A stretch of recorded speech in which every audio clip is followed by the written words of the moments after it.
U.S. relations with Russia seem to be getting frostier by the day, and in an unprecedented move, the Russian military says it now plans to send strategic bombers on regular patrol in America's backyard. David Martin is looking into this. Russian bomber patrols over the Caribbean and Gulf of Mexico would be very significant, U.S. military officers say, something the Russians have never done before. During the Cold War, Soviet aircraft flew reconnaissance missions there, but never bombers capable of carrying nuclear weapons. Once in 2008 and again in 2013, blackjack bombers flew to Nicaragua and Venezuela, but those were window dressing for visits by high-level Russian delegations. When the Russian defense minister announced the bomber patrols earlier this week, he linked them specifically to tensions over Ukraine, in effect saying, if you meddle in our backyard, we'll meddle in yours. U.S. military officers say the patrols would not pose a military threat, since the bombers and their refueling tankers could be tracked as they came down through Greenland and Iceland and across the Atlantic, leaving plenty of time to scramble jet fighters. A real attack by Russian bombers would most likely come over the North Pole, the shortest distance between the two countries. After the Soviet Union collapsed, Russia stopped flying long-range bomber patrols and did not resume until 2007. Currently, they fly about 10 patrols a year off the U.S. coast, once coming within 50 miles of California. U.S. jets routinely intercept them. There's no law against it, so long as the bombers don't enter U.S. airspace. With President Obama and Russia's Putin attending the same summit in Australia this weekend, these new patrols are an in-your-face way of saying we're a global power and we're not going to let you push us around. We're going to breaking news now. These pictures are just in of President Barack Obama's car arriving in Brisbane ahead of the G20 Leaders Summit. Nicknamed the Beast, it's designed to withstand a rocket attack.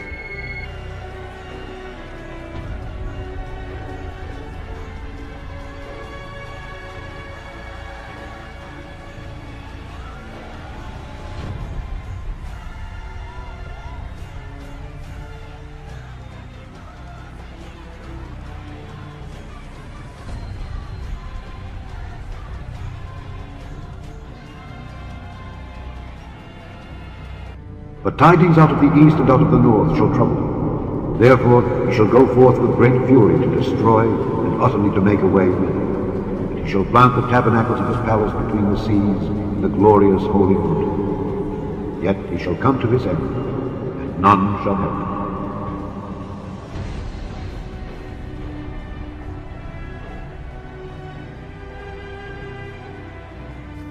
From Scripture we learn of the miracle of restoration.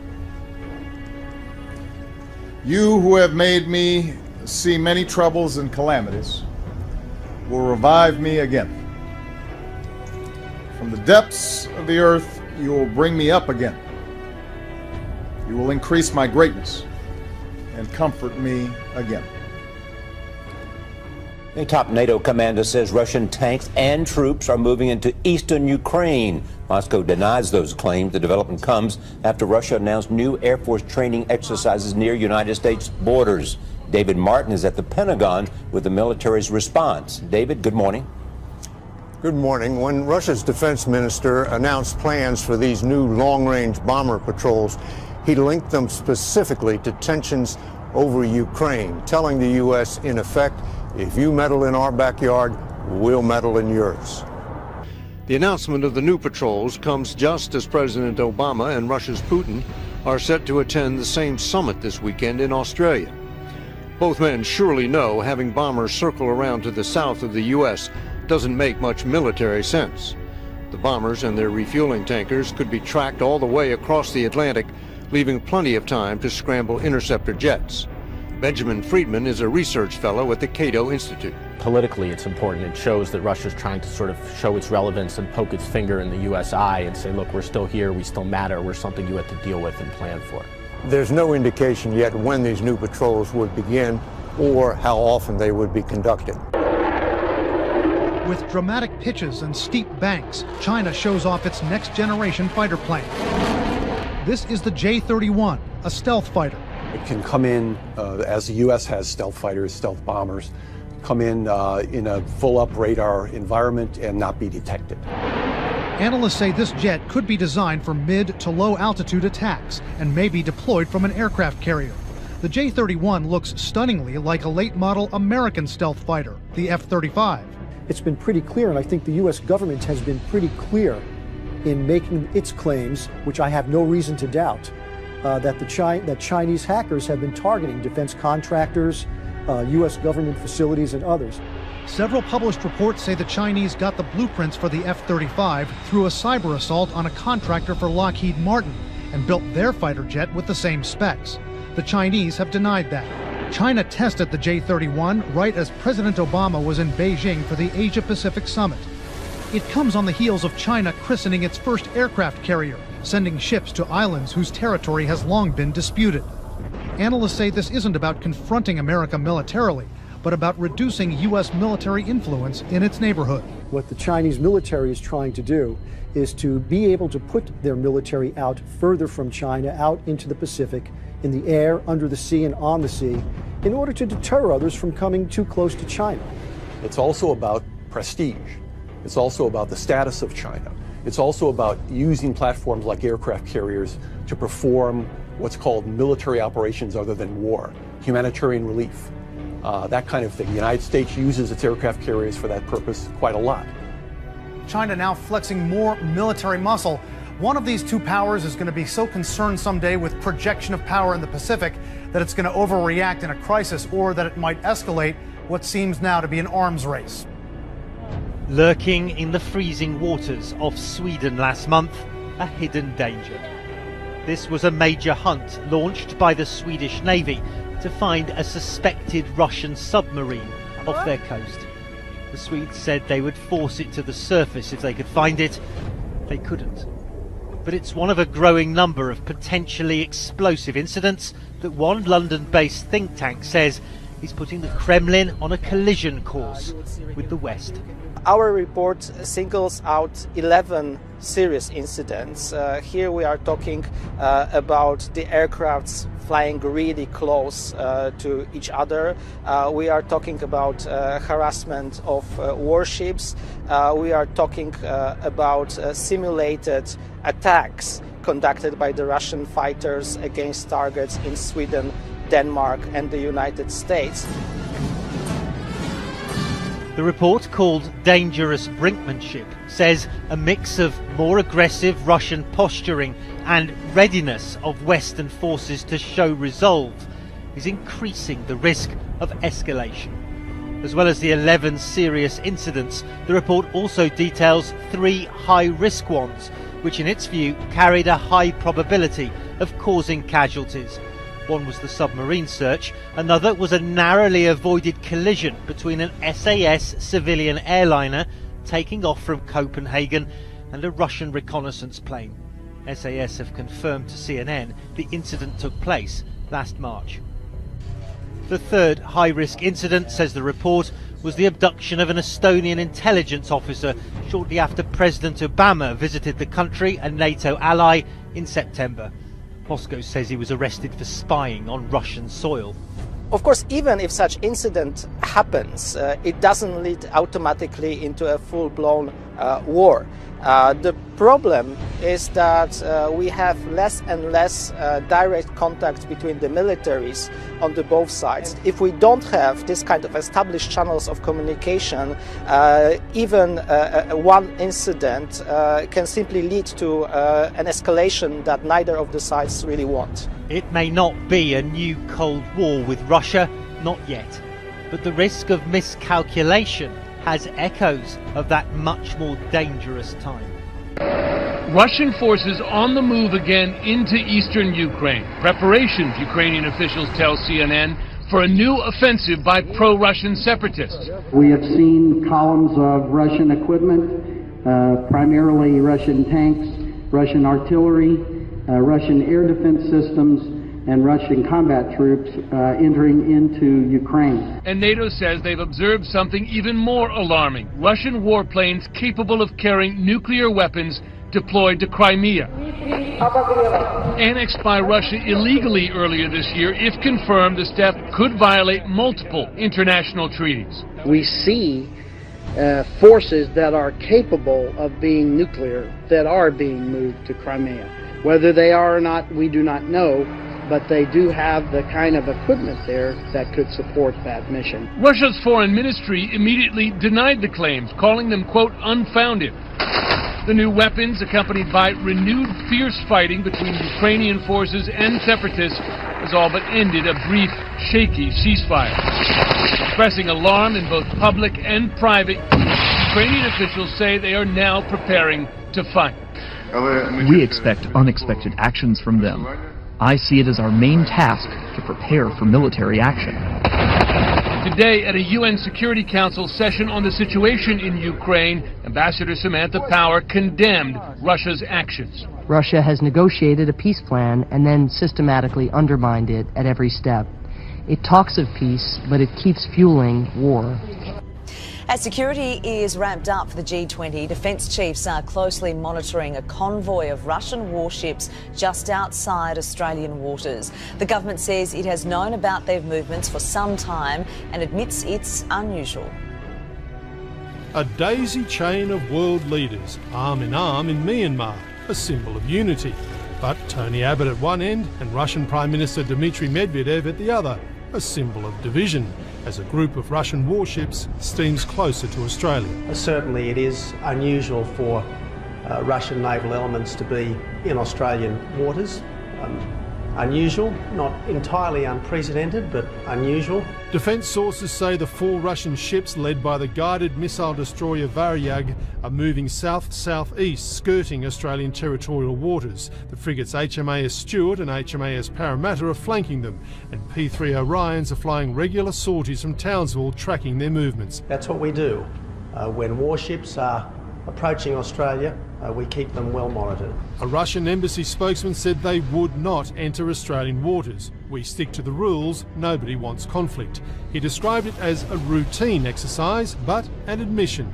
Your reaction is not that surprising because we do rarely go this way. Russia is entitled, as any other country is entitled, to traverse international waters. Is it a show of force? Well, it's a significant country with a significant navy. I don't think we should play the Putin game of engaging in his stunts. This naval display is obviously timed for the weekend's G20. Tony Abbott says it would have been months in the planning, but the Kremlin's confirmed the flotilla left Vladivostok on October 23, 10 days after Tony Abbott threatened to shirt front Vladimir Putin. Let's not forget that Russia has been much more militarily assertive in recent times. Like sending nuclear submarines to Scandinavia, warships off Crimea, troops crossing into Ukraine, long-range bombers flying over Central America, and now its Pacific Fleet skirting Australian waters. I think the rest of the world is watching closely what Russia does because there is an element of unpredictability about it.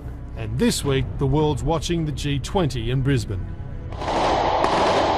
This is a rare view inside the fighting in eastern Ukraine. A gun battle at the airport in Donetsk. Then a rebel tank fires and destroys a Ukrainian military position. These are Ukrainian forces battling separatists armed and supported by Russia. And now more Russian heavy weapons are on the way. New images of Russian military vehicles and artillery rolling into Ukraine. Ukraine's president says his country has lost control of its eastern border. The Ukrainian-Russian border, under independent monitoring, is repeatedly crossed by the Russian regular forces. Now, those same Russian forces say NATO's supreme allied commander are firing at drones from the International Observer Mission. Reiterating Moscow's frequent denials, today the Russian Foreign Ministry spokesman said no Russian forces of any kind are in Ukraine. There are no military forces or any military movement across the border. And moreover, there is no presence of our troops in the territory of Ukraine. On the map, you can see how Russia has, in effect, now occupied territory inside eastern Ukraine. It's this area here that is under the control of pro-Russian separatists. I'm going to show you here, these are positions of Russian weapon systems as identified by Ukrainian authorities. You can see missile launchers here, tank divisions, and then these troop divisions along the border are what U.S. officials say are 8,000 to 9,000 Russian troops positioned along the border. And that border here, the red area here, is in effect controlled by Russian authorities. And just to place it, this here is where U.S. officials say that Russian-supplied missiles shot down the Malaysian airliner MH17. We begin with growing Russian military activities across the globe. Russia now says it plans to launch long-range bombers on regular patrols from the Arctic onto the Caribbean and Gulf of Mexico. Moscow is also sending a convoy of warships towards Australia. The European leadership has detailed more than 40 major breaches by Russia in the past 8 months. Now, Russian President Vladimir Putin may have some explaining to do as he goes into the G20 summit in Australia. Needless to say, his interaction with other world leaders will be closely watched, as it was at this week's APEC gathering in Beijing. CCTV's Tom Barton reports. President Barack Obama and Vladimir Putin's public interactions display little warmth these days. Their awkward contact at APEC will be quickly followed up thanks to the G20. The build-up to the meeting has been stormy, with rumours and suggestions that Russia either shouldn't be allowed to go or might not turn up. I say with sadness that there's no purpose in being there. Australian Prime Minister Tony Abbott, whose country is hosting the G20 meeting, has pulled back from his talk of shirt-fronting or knocking Putin to the ground, but has said he will have a robust conversation about what he calls the murder of 38 Australian citizens on board flight MH17, which Western governments accuse pro-Russia militants of shooting down in July. From Prime Minister Abbott to President Obama and others, diplomats and journalists will be watching intently for more signs of the chill that has come between Russia and the West. In March, Russia was thrown out of the G8 group of nations for annexing Crimea. But in Moscow, the position of Western powers is seen as counterproductive. I think that if the G8 or the G20 wants to work fully and have influence and have a wide ability to cover problems and solve problems, they need to have dealings with Russia. If these groups turn towards pressure, we're not interested in taking part. President Obama insists Russia has been supporting militants in eastern Ukraine and says it must stop. But President Putin shows little sign of wanting to acquiesce to the West or show weakness in the face of sanctions. Tom Barton, CCTV, Moscow. Wolf, this is about Russia's risky, calculated pattern of aggression toward the U.S. and its Western allies. There have been multiple incursions close to U.S. airspace this year. Recently, a Russian military plane came within 50 miles of the California coast. Some of these encounters have come within a razor's edge of causing serious casualties. A dangerous maneuver. A Russian jet fighter buzzes right in front of a U.S. Air Force surveillance plane, within about 100 feet of the nose, a move which U.S. officials said endangered the American crew. Another incident. A Russian military aircraft comes within 50 miles of the California coast, the closest in years. Get ready for more. Russia's defense minister says his military is about to send long-range bombers to patrol near American coastlines. You're going to have bombers coming in this direction from Russia. You're certainly going to have longer-range bombers coming down this coast, almost certainly. And you're also going to have bombers coming down this coast, and he also mentioned in particular flying in the Gulf of Mexico. So we're talking about ringing the United States with the exception of the Canadian border. The Russian planes likely won't fly inside U.S. airspace within 14 miles of the coasts, but U.S. officials call the action provocative and destabilizing. Russia's defense minister says it's a response to aggression near its border with Ukraine. This is a rationalization by Russia, and in particular by President Putin, to strengthen his appeal with his nationalist base. Russia's aggression playing out around the globe. A Scandinavian passenger jet nearly colliding with a Russian surveillance plane. One incident right out of a Tom Clancy novel. In waters near Stockholm, a mysterious underwater vessel makes an emergency call in Russian. It triggers the largest submarine hunt off Sweden since the Cold War. All these incidents have taken place since Russia invaded Crimea in February. More than 40 close military encounters in that period, according to one European report. Analysts say this is one man, Vladimir Putin, flexing his muscle, desperate to restore Russia's Cold War power. Putin is personifying as the tough guy, the image of Russia that he wants to present and those around him want to present now, of a Russia that will not back down, of a Russia that will take on the West, and in fact of a Russia that will take on anybody. Take a look at these black dots that we're showing here. This report says 40 encounters between the Russians and other nations over the past 8 months have rattled nerves and raised tensions to a Cold War level. You mentioned that close call that Jim mentioned as well between a passenger jet and a Russian jet along in here. But there are many others from the Russians. This report says they staged a simulated bombing attack on a Danish island. A Russian jet made threatening maneuvers toward a U.S. reconnaissance plane, including showing that it was fully armed with missiles. Russian planes have buzzed ships. And they even, out in this area, practiced a cruise missile strike within range of New York, Washington, and Chicago. Jake? And Tom, how close have any of these incidents been to the United States or American troops? Well, if you look up here on the northern part, you're near Alaska and Canada. In September, 6 Russian jets were spotted up in this area. Russia is suggesting it will have full radar surveillance of this area by year's end. That is not really that uncommon up there. But in June, 4 Russian planes were coming down along the coast here within 200 miles.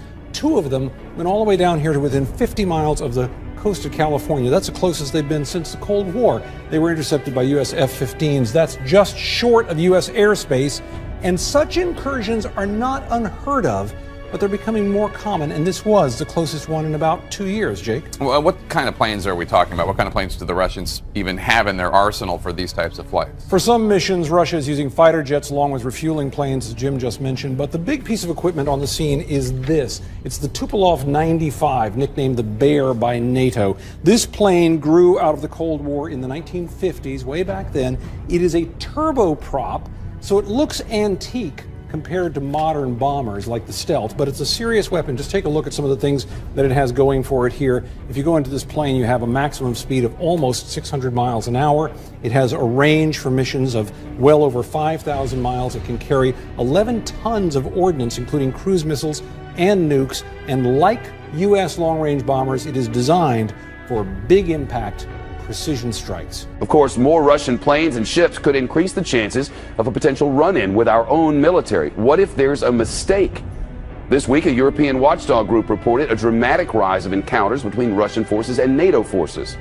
It reported dozens of incidents, 3 of which it claims carried a high probability of triggering a direct confrontation.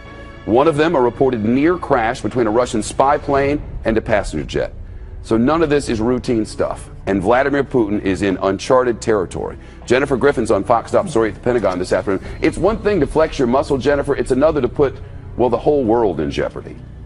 That's right, Shep. And there was also that recent hunt for the suspected Russian submarine off the coast of Sweden that got the U.S. military's attention. 40 incidents involving the Russian military coming into near confrontation with NATO members since Putin's invasion of Crimea. The Pentagon reacted to the announcement from Russia's defense minister today that Russia now plans to extend its long-range Bear bomber flights to the Caribbean. Spokesman Colonel Steve Warren downplayed the threat and simply said the Russians have patrolled in the Gulf of Mexico in the past, and we've seen the Russian Navy operate in the Gulf of Mexico.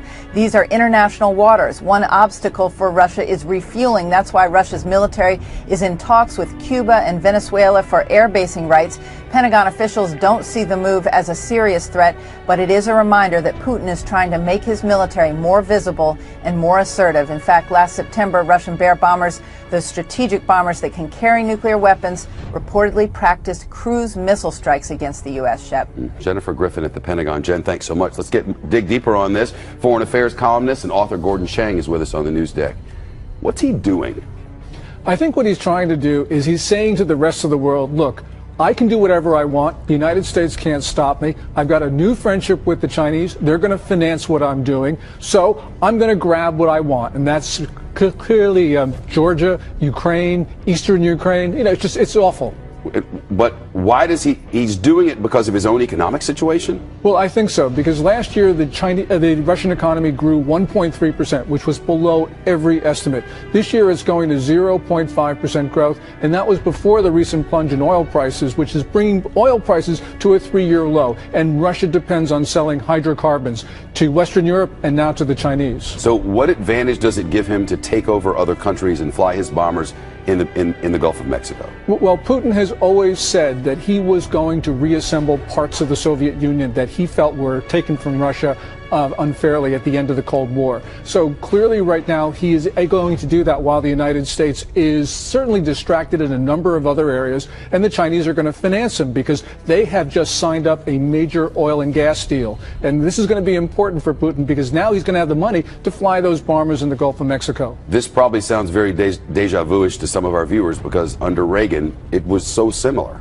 It was similar, and what Reagan did towards the end of the Cold War was to drive down the prices of commodities that Soviet Union sold. And that's what brought the Soviet Union to the end, because they no longer had the money to support their military and to keep their people happy. What we're seeing right now is the same dynamic because the prices for Russian commodities are coming down, but we're not intentionally doing it. If we were actually to start to push commodities down with the Saudis, this would bring Putin to the edge. But he still has the Chinese. Would that not be an affront to the Chinese if we were to do such a thing? Well, it certainly would, because they both see themselves as on the same page. They see the United States as the common adversary, and that's why they're molding their militaries together. That's why the Russians are now selling frontline equipment to the Chinese, and that's why they're now cooperating in East Asia as well in other places. What's going to happen, though, if there's a mistake?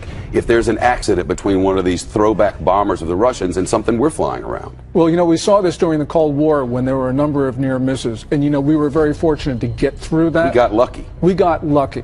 But the problem right now is that Putin thinks that he can use nuclear weapons not as instruments of deterrence, but as really weapons of aggression. Because at the end of August, he talked about using nukes to hold on to what he had grabbed in Ukraine. And so he learned a lesson. He got away with it, so he's going to try it again. And now the Chinese have seen, oh, you know, Putin can do it. Why can't we do it as well? And because we've heard Chinese threats to use nukes before, now they're going to become emboldened. Gordon Chang, it's nice to talk to you. Thank you. Thank you. Blackjack bombers flew to Nicaragua and Venezuela, but those were window dressing for visits by high-level Russian delegations. When the Russian defense minister announced the bomber patrols earlier this week, he linked them specifically to tensions over Ukraine, in effect saying, if you meddle in our backyard, we'll meddle in yours. U.S. military officers say the patrols would not pose a military threat, since the bombers and their refueling tankers could be tracked as they came down through Greenland and Iceland and across the Atlantic, leaving plenty of time to scramble jet fighters. A real attack by Russian bombers would most likely power, and we're not going to let you push us around. We're going to breaking news now. These pictures are just in of President Barack Obama's car arriving in Brisbane ahead of the G20 Leaders Summit. Nicknamed the Beast, it's designed to withstand a rocket attack.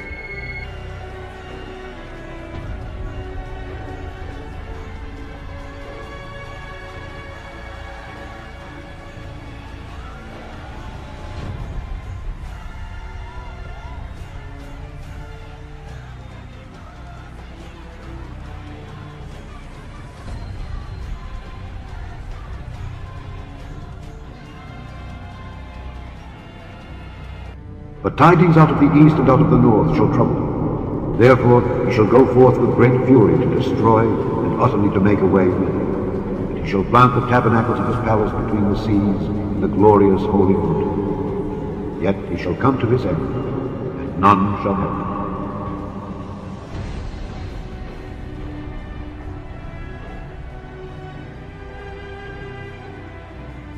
him. From Scripture we learn of the miracle of restoration. They come over the North Pole, the shortest distance between the two countries. After the Soviet Union collapsed, Russia stopped flying long-range bomber patrols and did not resume until 2007. Currently, they fly about 10 patrols a year off the U.S. coast, once coming within 50 miles of California. U.S. jets routinely intercept them. There's no law against it, so long as the bombers don't enter U.S. airspace. With President Obama and Russia's Putin attending the same summit in Australia this weekend, these new patrols are an in-your-face way of saying we're a global.